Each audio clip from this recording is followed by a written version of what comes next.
Ginulat World. Buong mundo ng tennis. Ginulat na naman ni Alexandra Ayala.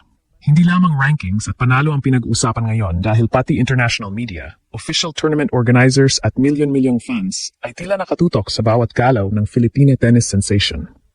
Walang opisyal na sukatan na nagsasabing si Alex na ang literal na pinakasikat na tennis player sa buong planeta.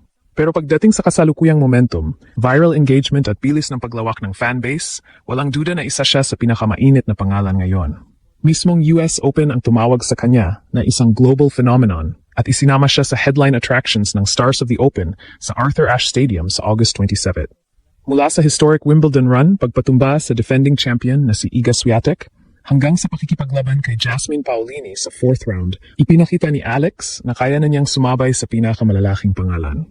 Ang highlights ng kanyang panalo kay Swiatek ay umabot sa 2 million YouTube views bago pa siya humarap kay Paolini. Mahigit doble sa audience ng ilang videos na tampok sina Novak Djokovic at Serena Williams noong panahong iyon. Ngayon, world number 28 na si Alex, ang kanyang bagong career high at may 30 wins na ngayong 2026 season. Ang susunod na malaking target, US Open Grand Slam title. Hindi ito madaling misyon at hindi pa siya automatic favorite. Pero hardcourt ang preferred surface ni Alex. Siya ang 2022 US Open Junior Champion at dala niya ngayon ang confidence ng isang player na nakatalo na ng multiple Grand Slam champions sa center court. Mula Junior Champion hanggang potential Senior Champion, handa na bang makumpleto ni Alex ang ultimate New York story? Hindi na ordinaryong rising tennis player si Alex. Ang kanyang pangalan ay hindi na lamang pinag-uusapan sa Pilipinas. Sa Rafa Nadal Academy, o sa mga Filipino communities na sumusubaybay sa kanya mula pa noong junior days. Sa Wimbledon 2026, lumampas ang kanyang kuwento sa sports pages at naging isa sa pinakamalaking global narratives ng tournament. Unang pinatunayan ni Alex na hindi siya natitinag sa pressure nang bumangon mula sa pagkatalo sa opening set laban kay Maya Joint. Nanalo siya 3-6, 6-2, 6-0 upang maging unang Filipino player na umabot sa 3rd round ng isang Grand Slam.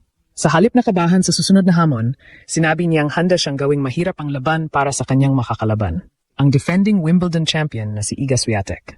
At ginawa niya iyon. Sa pinakamalaking court ng Wimbledon, tinalo ni Alex si Swiatek sa straight sets, 7-6, 9, 6-2. Hindi iyon simpleng upset na bunga lamang ng masamang araw ng kalaban.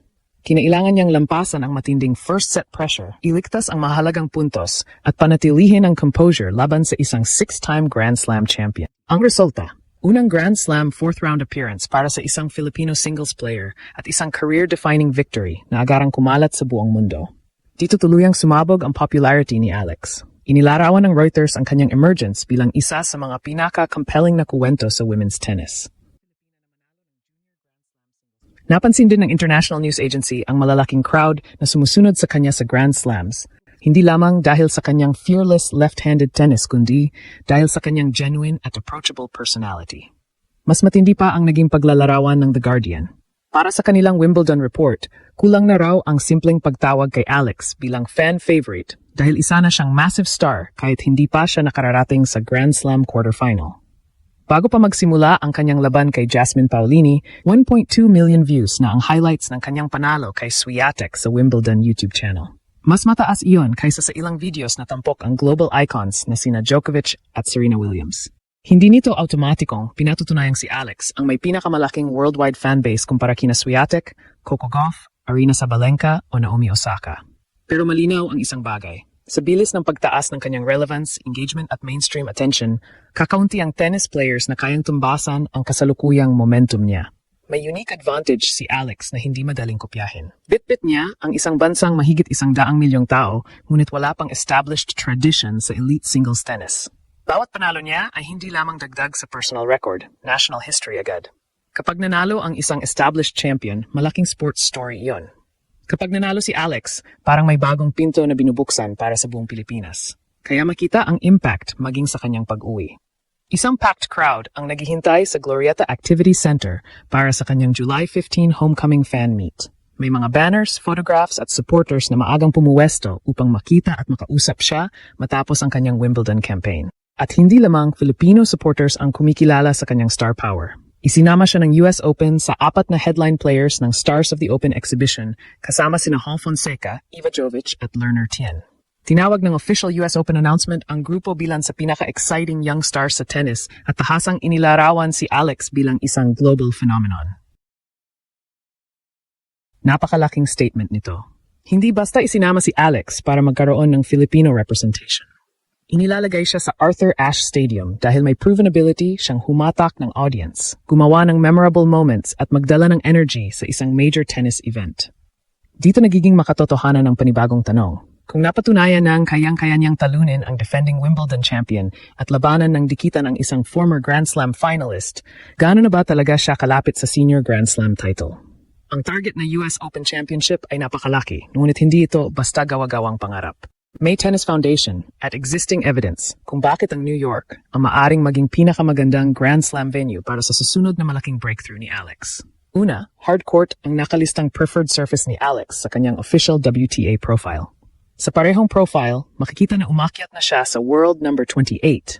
Nagtala ng 30 wins laban sa 18 losses ngayong season at nagkaroon na ng Birmingham WTA 125 title noong 2026. Ikalawa, may special ng history si Alex sa US Open.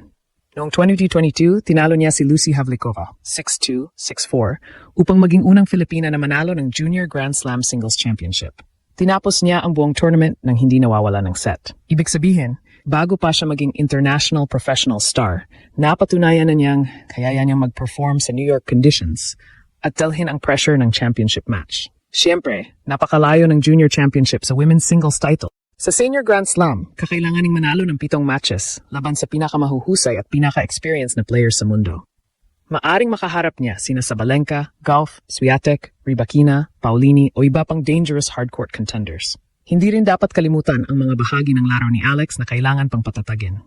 Sa 4th round loss niya kay Paulini, naging problema ang first serve. Iniulat na bumaba sa halos 50% ang first serve percentage niya sa ilang bahagi ng laban. Habang may serves na hindi umabot sa usual pace na kailangan sa elite women's tennis. Sa kabila nito, nakakuha pa rin siya ng second set at nanatiling dikit hanggang sa crucial break sa deciding set. Diyan makikita kung gaano kataas ang ceiling niya. Kahit hindi gumagana ng maayos ang serve, nakagawa pa rin siya ng paraan gamit ang return, court coverage, left-handed patterns, competitive defense at mental resistance. Ngunit upang manalo ng US Open, hindi maaring umasa lamang sa fighting spirit.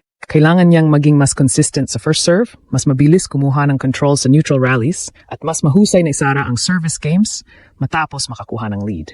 Bago ang US Open, magkakaroon siya ng pagkakataong mag-adjust sa North American hard courts.